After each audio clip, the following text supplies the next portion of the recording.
name is Abby. I am a 20 years old French student and I just completed my internship at Intern Tourism Academy, and I'm going to share with you my experience as an intern in this company.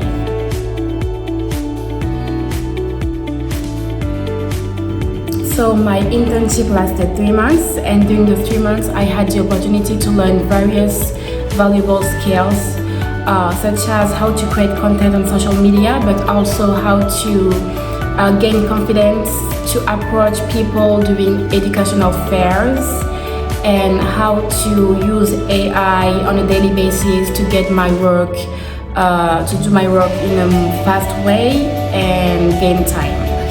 I'd like to thank Mr. Hilary, Madam Chong, and Miss Ellie for helping me throughout my internship, for being there for me and helping me with every difficulty that I faced and answering all the questions that I had during this internship. This experience will be forever in my heart and in my mind, and I'm very grateful for those 3 months that I spent with you guys.